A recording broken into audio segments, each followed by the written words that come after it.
तो कैसे हैं आप लोग।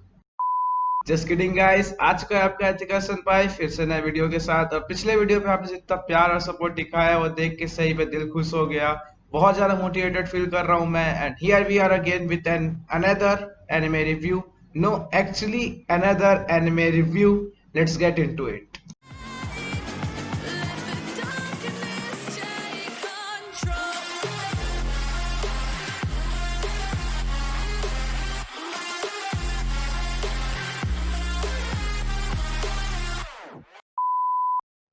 अनदर एक short horror manga based anime series है जिसकी मांगा रिलीज हुई थी अक्टूबर 2010 से लेकर दिसंबर 2011 के बीच पे, जो कि खुद एक नॉवल के ऊपर बेस्ड है जो कि रिलीज हुई थी 2009 पे।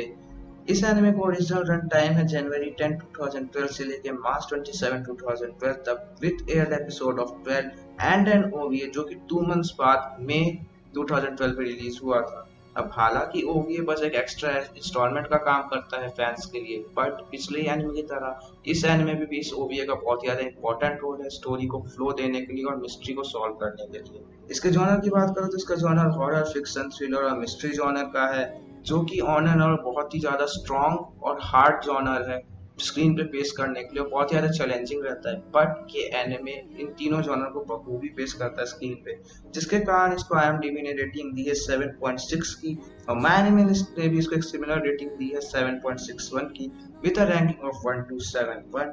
हालांकि इसकी रैंकिंग बहुत ही कम है, बट पॉपुलैरिटी की बात करें तो इसकी पॉपुलैरिटी रैंक करती है 38 पे, क्योंकि ये एनिमे अपने अंदर छुपे हुए हॉरर और मिस्ट्री एलिमेंट को दिखाने पे बखूबी सक्षम रहा है और आपको बहुत अच्छी स्टोरी डिलीवरी देता है। एक बताने की बात कि एनिमे 17+ रेटेड है बिकॉज इस एनिमे में बहुत ही ज्यादा खून खराबे वाले सीन दिखाए गए हैं जो डिस्टर्बिंग है लोअर एज ग्रुप के लिए और आपका पीछा आसानी से नहीं छोड़ेंगे। मूविंग ऑन, इस एनिमे का स्टार्टिंग होता है एक छोटे से इवेंट से जो कि 26 इयर्स पहले होता है, जहाँ पे यूमी नॉर्थ नाम के स्कूल जो कि यूमी नामा विलेज पे सिचुएट है, वहाँ पे क्लास 9 का सेशन चालू होने के थोड़े ही दिन बाद एक बहुत ही होशियार स्टूडेंट की मौत हो जाती है एक्सीडेंट में। ये इवेंट बहुत ही ज्यादा शॉक रहता है बाकी क्लासमेट्स और टीचर्स के लिए। इस स्टोरी में थ्री एलिमेंट तब जुड़ जाता है जब एक स्टूडेंट उसकी डेस्क की तरफ देख के ये बोलता है कि देखो वो जिंदा है, और फिर हफ्ते 2 हफ्ते के अंदर बाकी स्टूडेंट्स भी यही बोलने लगते हैं। अब शुरू में टीचर्स इसको एक रोल प्ले की तरह लेते हैं और इसको चलने देते हैं, यहाँ तक कि जो प्रिंसिपल रहता है वो ग्रेजुएशन फोटो पे एक सेपरेट सीट भी अलॉट करता है उस मिस्टीरियस स्टूडेंट के लिए। इस स्टोरी पे हॉरर एलिमेंट तब जुड़ जाता है जब वो फोटो क्लिक की जाती है और उस पे वो स्टूडेंट प्रेजेंट रहता है जो कि मर चुका था। इस केस के बाद से अपकमिंग ईयर्स के लिए कर्स एक्टिवेट हो जाता है और अपकमिंग ईयर्स के स्टूडेंट्स जो कि क्लास 3 ग्रेड 9 पे हैं, उनको सुपरनैचुरल या पैरानॉर्मल एक्टिविटीज झेलनी पड़ती हैं। इन सब से अनजान जो हमारा प्रोटैगनिस्ट है वो अभी अभी एंटर करता है क्लास 3 ग्रेड 9 पे और बहुत ही ज्यादा स्ट्रेंज फील करता रहता है, क्योंकि उसे क्लासमेट से बहुत ही ज्यादा अनईजीनेस की फीलिंग आते रहती है। बाद में चलते चलते उससे इस कर्ज के बारे में पता चलता है और इस कर्ज को वो बाकी कैरेक्टर्स के साथ मिलकर हटाने की कोशिश करता है। अब ये कर्ज क्या है, वो इसे हटा पाएगा कि नहीं, हमारे प्रोटैगनिस्ट के साथ क्या होगा, ये तो आपको स्टोरी देख के पता चलेगा। एक जो अच्छी चीज मुझे स्टोरी लाइन के बारे में अच्छी लगी वो ये थी कि इस पे बहुत सारी जगह इंडिया का रेफरेंस दिया गया है जो कि एनिमे पे उतने आसानी से नहीं दिया जाता। इस पे रेफरेंस ऐसे दिया गया है कि जो हमारा प्रोटैगनिस्ट है वो और उसके पापा टोक्यो पे रहते हैं, बट उसके पापा को रिसर्च वर्क के लिए इंडिया जाना पड़ता है, जिसकी वजह से जो हमारा प्रोटैगनिस्ट है उसको भी अपने मैटरनल विलेज यूमिनामा पे आना पड़ता है। इस पे एक बहुत ही अच्छा एलिमेंट जोड़ा गया है जो कि मिस्ट्री सीरीज के लिए बहुत ही सही रहता है, वो है कॉल बैक्स का। अब आपको नहीं पता कि कॉल बैक्स क्या होते हैं तो आप हैरी पॉटर सीरीज से रिलेट कर सकते हैं, जहाँ पे उनके लास्ट पार्ट्स पे या क्लाइमेक्स पार्ट्स पे बहुत सारे ऐसे इवेंट्स थे जिनको पुराने पार्ट से रिलेट किया गया था छोटे छोटे सीन्स से, जिससे ऐसा लगता है कि जितने भी चीज हो रहे हो प्री प्लान्ड है और बहुत पहले से ही प्लान करके बनाए गए। वो कॉल बैक्स आपको इस सीरीज पे देखने को मिलेंगे। तो जब आप ये सीरीज देख रहे हैं तो हर एक डायलॉग हर एक सीन को ध्यान से देखिएगा और सुनिएगा, क्योंकि वो इवेंचुअली एंड पे जाके कॉल बैक्स पे बदलेगा और आपको बहुत ही अच्छा एक्सपीरियंस प्रोवाइड करेगा। आगे गाइस मैं इसके स्टोरी के बारे में ज्यादा कुछ आपको बता नहीं सकता, क्योंकि ये मिस्ट्री थ्रिलर है और मैंने ज्यादा कुछ बता दिया तो वो आपके लिए एक स्पॉइलर का काम करेगा और आपके एक्सपीरियंस को स्पॉइल कर देगा, और फिर आके आप बाद में मुझे ही गाली देंगे। उससे अच्छा यही होगा कि मैं आपको स्टोरी का मजा लेने देता हूँ और अपने नेक्स्ट सेगमेंट स्क्रीन प्ले की तरफ चलता हूँ।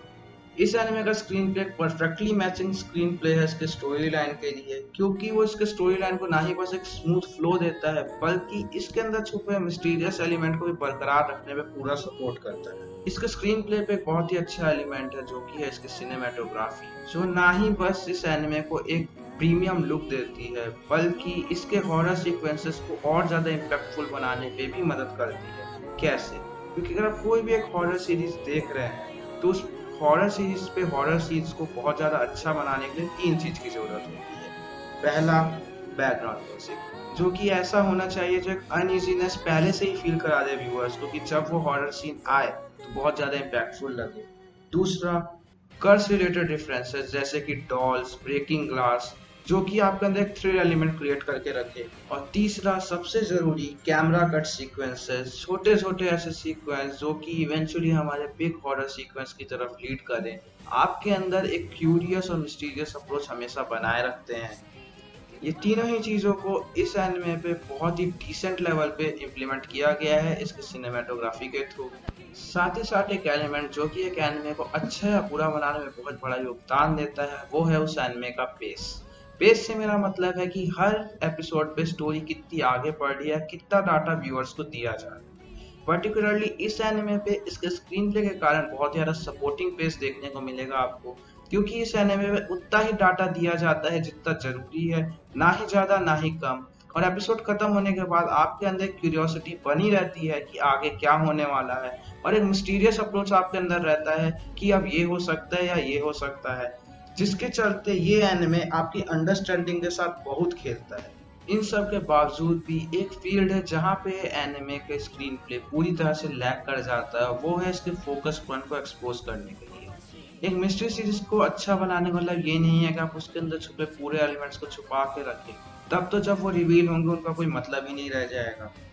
एक मिस्ट्री सीरीज को अच्छा बनाने के लिए अलग अलग टाइम पे अलग अलग एपिसोड पे छोटे छोटे क्लूज आपको देते रहने पड़ते हैं बड़े मिस्ट्रीज के लिए, जो इसके अंदर छुपे सुपरनैचुरल एलिमेंट्स को समझाते हैं, जो कि इस पर्टिकुलर एनिमे में पूरी तरह से लैग करती है, जिसके चलते इस स्टोरी के सुपरनैचुरल एलिमेंट्स को समझने के लिए व्यूअर्स को बहुत ही ज्यादा इंटरनल माइंड स्ट्रगल करना पड़ता है। अब अगर आप एक मिस्ट्री लवर हैं तो आपको तो ये चीज पसंद आएगी, बट अगर आप एक रेगुलर व्यूअर हैं तो एक लॉस ऑफ इंटरेस्ट का काम करती है आपके लिए। तो रिसेंटली जब मैंने इस एनिमे सीरीज को फिर से देखा तो मुझे पता चला कि इसके स्टोरी लाइन पे कोई गड़बड़ नहीं है। इसके स्टोरी लाइन पे वो सब चीज दिखाई गई थी जो मेरे डाउट्स क्लियर कर रही है, बट उनको इतना स्क्रीन टाइम ही नहीं दिया गया कि वो आपके दिमाग पे रह सके। और इवेंचुअली जब वो रिवील हुई तो आपको ऐसा लगा कि ये तो बिल्कुल नई चीज है। तो सो गाइस, अगर आप ये एनिमे देखने वाले हैं तो इसके छोटे छोटे सीन्स पे भी बहुत अटेंशन दीजिएगा। इसकी स्टोरी बहुत ही फुल प्रूफ है और कोई भी एम्बिगिटी नहीं है इसकी स्टोरी पे। बस अगर आपको समझ आ जाए तो जब वो रिवील होंगे तो आपके लिए बहुत ही अच्छे एक्सपीरियंस का काम करेगी। मेरी राय में ये एनिमे मैं उनको जरूर रिकमेंड करूंगा जो इस भ्रम पे जीते हैं कि एनिमे बस बच्चों की चीज है। आपकी तरह मैंने भी इस एनिमे को अंडर एस्टिमेट किया था और सोचा था कि एनिमे और हॉरर कैसे ही मिल सकते हैं, और पूरे सेटअप के साथ कान पे हेडफोन लगा के लाइट बंद करके रात पे इस एनिमे सीरीज को देखा था। सेकंड एपिसोड के खत्म होते होते मैं, मेरी हिम्मत और मेरा भ्रम तीनों खत्म हो चुका था। इसका फर्स्ट हाफ अपने आप को बहुत ही अच्छा हॉरर ड्रामा प्रूफ करता है, बट बड़े स्मूथ तरीके से सेकंड हाफ पे जाते जाते ये अपने आप को हॉरर ड्रामा से हट के एक मिस्ट्री थ्रिलर पे चेंज कर लेता है, जो कि बहुत सेटिस्फाइंग लगता है। इस एनिमे के सीक्वल की बात अगर मैं करूँ तो उसके चांसेस थोड़े कम है, क्योंकि इसके एंड पे ऐसा कुछ भी नहीं दिखाया गया है जो कि इसके सीक्वल की तरफ डायरेक्ट हो। बट जो इस लाइट नॉवल के ऊपर ये बेस्ड है उसका एक सीक्वल आ चुका है, तो चांसेस तो है आ जाए तो अच्छा ही होगा।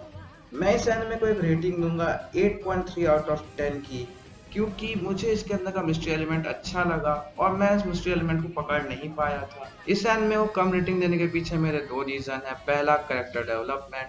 कैरेक्टर डेवलपमेंट वो एलिमेंट है जो कि एनिमे कैरेक्टर्स और व्यूअर्स के बीच के कनेक्शन को बरकरार रखने में मदद करता है। इस पर्टिकुलर एनिमे पे कैरेक्टर डेवलपमेंट बहुत ही लो लेवल का किया गया है, इसी कारण जब इस पे कैरेक्टर सेक्रीफाइसल्स होते हैं तो ऐसा लगता है कि बस ये तो हो गया और आप उसको बहुत जल्दी भूल भी जाए। अगर इसमें किसी कैरेक्टर डेवलपमेंट किया भी गया है तो वो बस 2 कैरेक्टर का किया गया है। पहली हमारी फीमेल प्रोटैगनिस्ट मिसाकी और दूसरी हमारी सपोर्टिंग रोल इजुमी अकाजावा। वो भी बस इस कारण क्योंकि सेकंड कैरेक्टर का बहुत ही ज्यादा क्रूशियल रोल है हमारे मिस्ट्री रिवीलमेंट और क्लाइमैक्स पे। सेकेंडली जो चीज मुझे इस एनिमे के बारे में पसंद नहीं आई वो थे इसके ओवर ड्रामेटिक सीन्स जो कि इसके क्लाइमैक्स पे थे।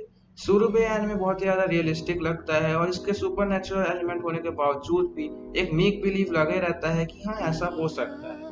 बट क्लाइमैक्स तक पहुंचते पहुंचते चाहे इसका रियलिस्टिक सीन्स हो, चाहे इसका स्मूथ फ्लो हो, या है इसके थोड़ा बहुत कैरेक्टर डेवलपमेंट ही क्यों ना हो, तीनों को ओवरथ्रो कर दिया जाता है और एक ही चीज पे ध्यान दिया जाता है, वो है ड्रामा पे, जो कि मुझे पसंद नहीं आया। हालांकि ये बात भी सही है कि जब ये सीन्स दिखाए जाते हैं तब तक स्टोरी पे ज्यादा कुछ बचता है नहीं। व्यूअर्स के माइंड में बस यही रहता है कि वो जो बिग मिस्ट्री है वो असल पे कैसे रिवील होगी और उस पर क्या छुपा हुआ है। तब भी अगर ये ओवर ड्रामेटिक सीन्स को थोड़ा कम दिखाया जाता तो ये एनिमे और अच्छा हो सकता था। अब हालांकि ये ओवर ड्रामेटिक सीक्वेंसेस इस एनिमे के लिए ज्यादा कुछ खास ना कर पाए हों, बट अगर उन्हें मैं अपनी रियल लाइफ से रिलेट करके देखूं तो हमें सोसाइटी के बारे पे एक सेल्फिश और सेल्फ सेंटर्ड बिहेवियर को एक्सपोज करते हैं। अब हालांकि इस एनिमे पे बहुत हाई लेवल पे दिखाया गया है, बट ये बोलना गलत होगा कि वो हमारे सोसाइटी पे एग्जिस्ट नहीं करता। वो एग्जिस्ट करता है, मीडियम नहीं तो लोअर मीडियम लेवल पे तो जरूर। कैसे? क्योंकि बचपन से ही हमें सिखाया जाता है कि दूसरों की मदद करना एक अच्छी डीड है और हमें दूसरों की मदद करनी चाहिए। जब हम थोड़े मैच्योर होते हैं तो हमें ये बताया जाता है कि दूसरों की मदद करने से पहले हमें खुद की मदद करनी चाहिए या खुद को हार्म नहीं पहुंचना चाहिए, जो कि सही है, क्योंकि अगर आप खुद को हार्म पहुंचा रहे हो तो दूसरों की मदद कैसे ही करोगे। But less being a statement और अ फैक्ट, ये जो सेकंड स्टेटमेंट है वो हमारे लिए एक्सक्यूज का काम करती है। कैसे? अगर आप सिंपल एक सोसाइटी की बात करें या करंट सोसाइटी की बात करें, तो अगर कोई सामने मदद के लिए आता है तो भले ही हम कितने केपेबल हो उसकी मदद करने के लिए, हमारे पास कितने रिसोर्सेस हो या हमें 0% हार्म हो उसकी मदद करने से, बट ये सेकंड स्टेटमेंट हमारे अंदर इनकेपेबिलिटी जनरेट कर देता है और हम बोलते हैं कि यार मैं मदद नहीं कर सकता, कोई और कर देगा। गाइस ये बात समझनी जरूरी है कि आप अगर मदद कर रहे हैं तो जरूरी नहीं है कि सामने वाले की पूरी 100% मदद हो ही जाए। आप अपने तरफ से पूरा सहयोग करिए और अपना 100% दीजिए। सेकेंडली जो एक स्टेटमेंट हमारी सोसाइटी में बहुत ज्यादा लाइक करता है वो है इसमें मेरा क्या फायदा। गाइस हम मदद पे भी अपना फायदा ढूंढ लेते हैं या फिर कुछ एक्सपेक्ट कर लेते हैं सामने वाले से कि यार मैं इसकी मदद कर रहा हूँ तो सामने वाला भी तो करेगा ही। गाइस इससे अच्छा तो आप मदद ना ही करिए, क्योंकि आपके मदद के पीछे का इंटेंशन ही आपके मदद को एक फेवर से अलग बनाता है।